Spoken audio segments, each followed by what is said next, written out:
Assalamualaikum warahmatullahi wabarakatuh. Kali ini kita akan membahas materi IPAS Kurikulum Merdeka kelas 5 SD tentang harmoni dalam ekosistem.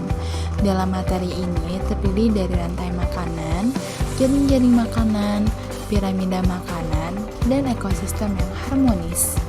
Tujuan pembelajaran pada materi ini adalah menganalisis hubungan antar makhluk hidup pada suatu ekosistem dalam bentuk jaring-jaring makanan, lalu mendeskripsikan proses transformasi antar makhluk hidup dalam suatu ekosistem, dan mendeskripsikan bagaimana transformasi energi dalam suatu ekosistem berperan penting dalam menjaga keseimbangan alam.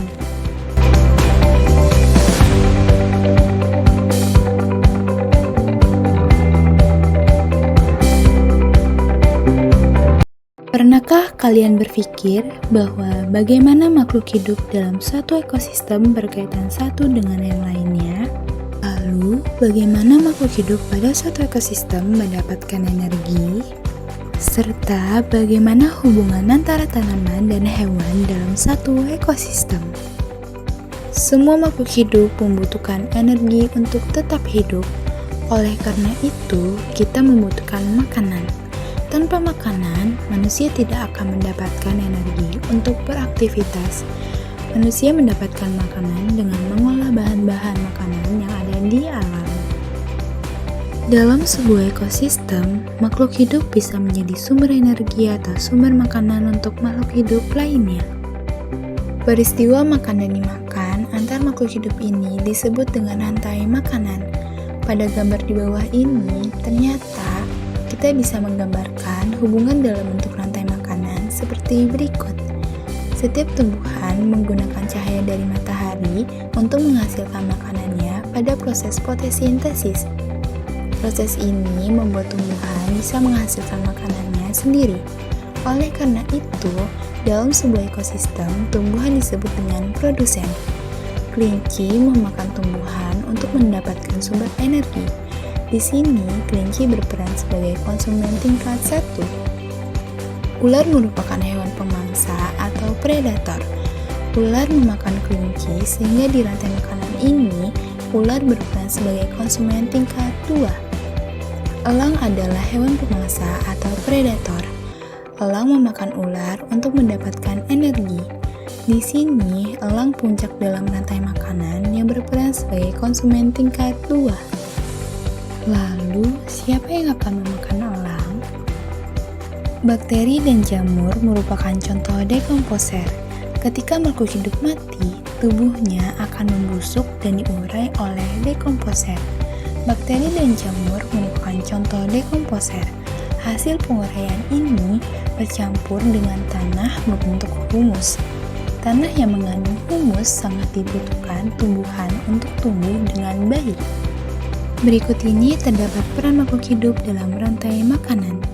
Produsen adalah tumbuhan, konsumen tingkat 1 adalah herbivora, konsumen tingkat 2 dan 3 adalah karnivora, serta dekomposer adalah organisme yang menguraikan sisa-sisa makhluk hidup menjadi zat anorganik yang dapat digunakan kembali oleh produsen.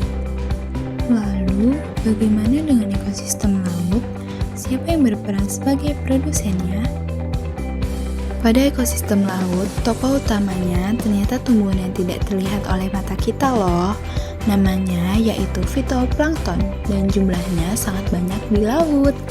Rumput laut dan lamun juga termasuk produsen di ekosistem pantai. Karena butuh sinar matahari untuk fotosintesis, maka organisme ini hidup di permukaan air laut. Organisme ini menjadi sumber makanan bagi banyak hewan di laut.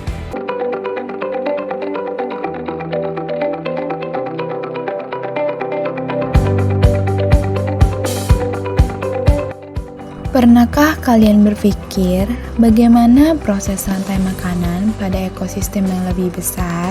Dalam satu ekosistem, terutama ekosistem yang cukup besar, berisi banyak komponen biotik. Hal ini menyebabkan produsen bisa dimakan oleh lebih dari satu konsumen. Begitu juga dengan predator yang bisa memangsa lebih dari satu jenis hewan. Jaring-jaring makanan merupakan kumpulan rantai makanan yang saling berkaitan pada satu ekosistem yang sama.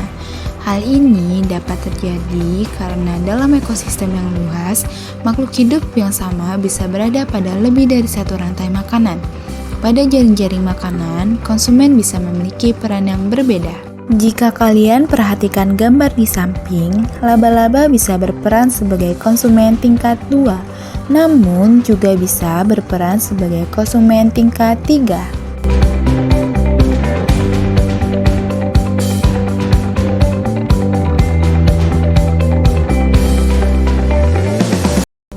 Pernahkah kalian berpikir bagaimana transfer energi terjadi pada suatu ekosistem?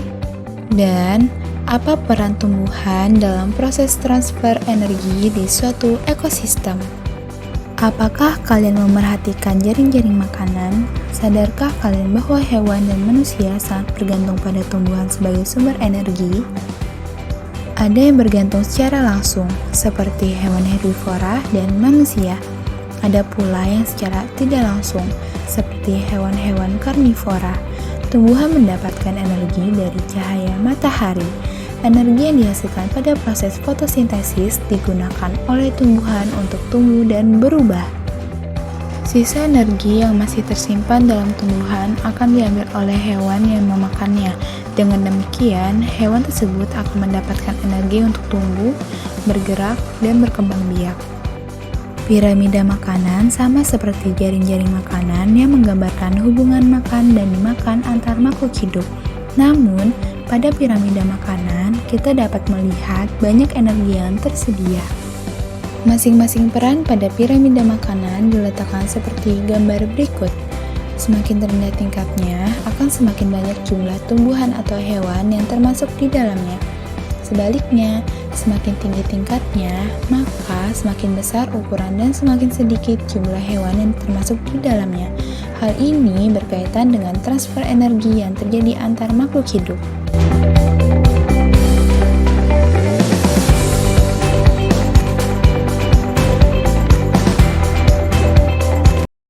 Pernahkah kalian berpikir apa hubungan jaring-jaring makanan dengan keseimbangan ekosistem? Lalu, apa peran manusia dalam menjaga keseimbangan ekosistem? Jaring-jaring makanan sangat erat kaitannya dengan populasi makhluk hidup, karena proses ini menggambarkan keberlangsungan hidup anggota ekosistem. Jika hewan bisa makan, maka akan bertahan hidup dan bisa berkembang biak. Jika hewan dimakan, maka jumlahnya akan berkurang. Semua ini berlangsung secara alami dan membuat ekosistem tetap seimbang. Jaring-jaring makanan membantu tetap terkendalinya pertumbuhan makhluk hidup. Dengan adanya makhluk hidup yang menjadi sumber makanan, maka populasi makhluk hidup akan tetap terjaga. Jika salah satu komponen hilang, maka menyebabkan hilangnya satu sumber makanan.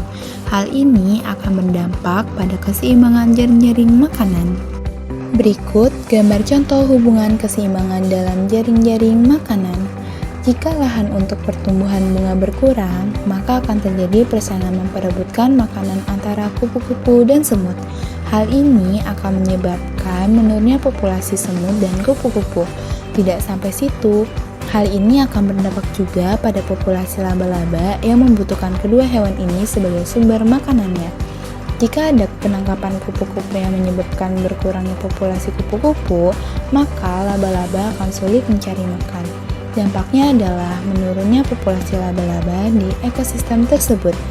Munculnya anggota hidup baru juga menyebabkan adanya persaingan baru dalam memperebutkan makanan. Katak juga memakan kupu-kupu dan laba-laba. Katak akan bersaing dengan laba-laba untuk mendapatkan kupu-kupu. Katak juga akan bersaing dengan burung untuk memakan laba-laba.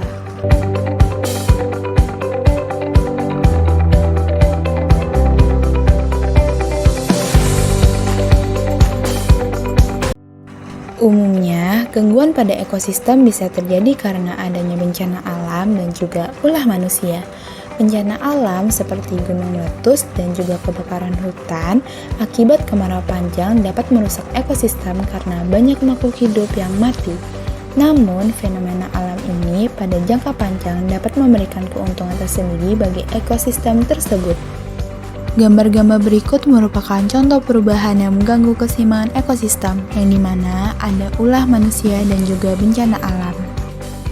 Mempelajari ekosistem mengajarkan kita bahwa manusia hidup berdampingan dengan makhluk hidup lainnya, sehingga jangan sampai kita terlalu fokus mengambil dari alam dan sedikit memikirkan dampak selanjutnya pada hewan dan tumbuhan di sekitarnya. Oleh karena itu, mempelajari hal ini menjadi sangat penting. Dengan demikian, kita bisa tetap mengupayakan keseimbangan ekosistem di sekitar kita. Berikut adalah upaya cara menjaga keseimbangan ekosistem. Pertama, menjaga kelestarian hutan. Kedua, tidak menangkap dan membunuh hewan sembarangan. Ketiga, menanam kembali tanaman sehingga mendapat menjadi keberadaan produsen di sekitar kita.